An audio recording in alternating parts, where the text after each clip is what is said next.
So, the writing in this movie is flawed. Like, very flawed. These flaws can generally be summed up with... The play! No! Yes! But, yep.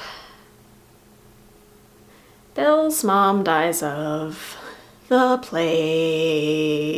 Are there any other tasteless demands you wish to make upon my artistry?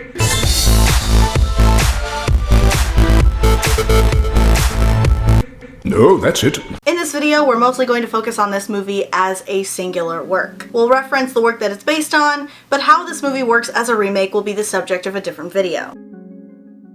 Pacing refers to the way a story flows. How much time are we spending on a particular scene or plot? And is the time we spend on that element actually accomplishing something? What qualifies as good or bad pacing will vary according to the story you're telling, and it will also vary within a story.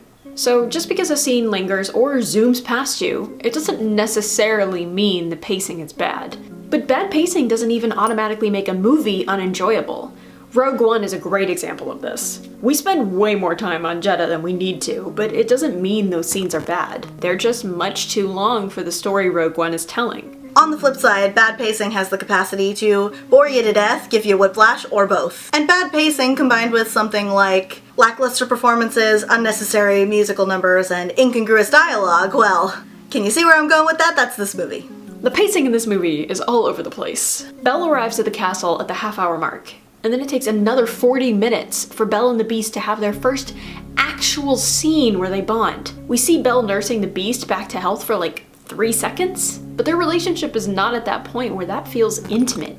It just feels forced. Then they bond for 11 straight minutes, wherein we have roughly 5 different scenes, including Something There. By the time they sing Something There, they have interacted with each other for a total of 9 minutes. The majority of that time has involved them clashing against each other. Unlike the animated version, where Belle and the Beast spend ample amounts of time together, Something There doesn't feel earned. So when Belle sings, I wonder why I didn't see it there before. We just kind of sit there like, I don't know, Belle, maybe it's because you were only nice to each other for the last 3.5 minutes of a 2-hour movie? Maybe that has something to do with it. And this movie not being worthy of the music that it inherits from the 1991 film happens several times, but we'll get to that throughout this series. Belle and the Beast's relationship is the foundation of this movie, and yet they spend a little less than 20% of its runtime actually developing that relationship. Beauty and the Beast is a story about 2 people falling in love. That's what you should be spending most of your time developing. Most of the Paris trip isn't even about them bonding. It's about Belle's backstory. We'll get to Belle's backstory later. There's pretty much a single moment where they have chemistry. Maybe if they'd spent more time together, we could reasonably believe that they would fall in love. Judging someone's taste in Shakespeare does not count. Actually, Romeo and Juliet's my favourite play. Well, all that heartache and pining and... Although, to be fair, I'm starting to side with the Beast on this, but that's not Belle's fault. Part of the reason that their relationship suffers so much is because this movie expects you to know absolutely everything there is to know about the animated classic. But we're gonna put a pin in that because regardless of where it comes from, the bad pacing butchers their relationship.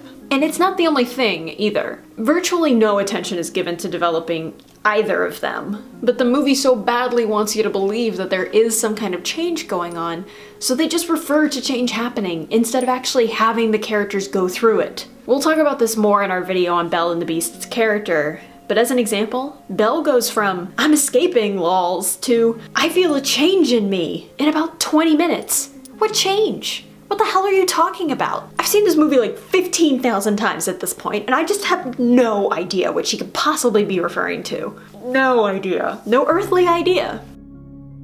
When it's word for word from the original, it works. Sometimes. Occasionally new dialogue works, but overall it's lazy and uninteresting. The scene where Belle refuses to marry Gaston is a pretty good example.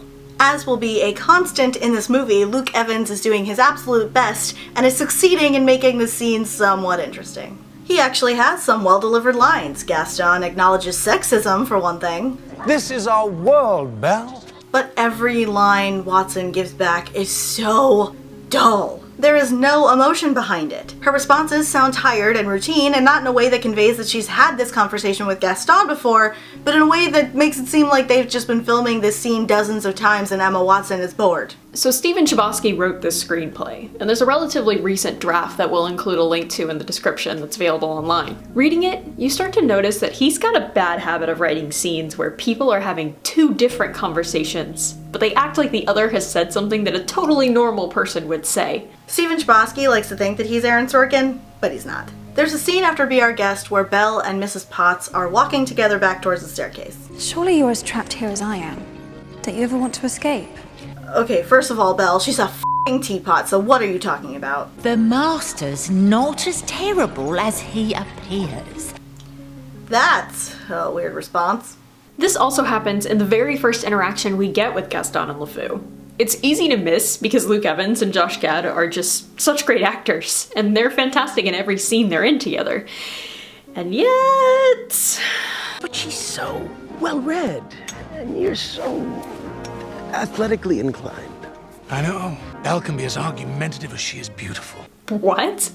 Belle can be as argumentative as she is... What? That doesn't make any sense! Why would you say that in response to that? Exactly. Who needs her when you've got us? That's not a response either! That doesn't make any sense! That's not how conversations work, Steven. That's not how any of this works! Apparently, no one knows how to, have a real conversation or build a relationship over time. Brainstorming sessions are great. Paige and I have them all the time. That doesn't mean that we carry out every single thing we ever discuss, especially in a single video. This movie suffers from a lack of focus.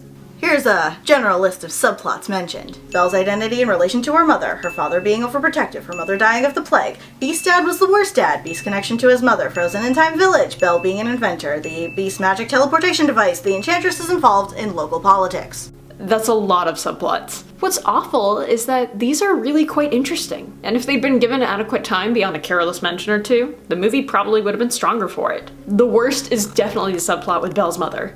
Before we get to Paris and learn that she literally died of the plague, Belle's mom is actually definitely talked about one time before that, and it's at the very beginning of the film. Your mother was fearless.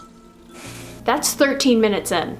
You know when we get to Paris? Over an hour later. The movie clearly wants you to care about parents, especially Belle's mom. But because the scenes in which she has any emotional weight at all are so far apart, we forget that she's a thing that Belle is concerned with. We never get any detailed information about her except that she was just like Belle, apparently. And Belle is not the only motherless protagonist of this movie. The Beast's mother has also died, maybe of the plague, but we don't know that! And we will never know because they don't talk about it. They could have easily bonded over having lost these influential, loving, fearless figures in their lives, but they don't because so much is shoved into this movie that they clearly copied from the animated classic. Backstory is certainly the hot new thing in Disney's live-action remakes, but that doesn't mean it's always going to work. Sometimes it's just gonna add more and make a hot air balloon of bad story thingies. This movie is 45 minutes longer than the animated movie, and ultimately we gain nothing extra from it.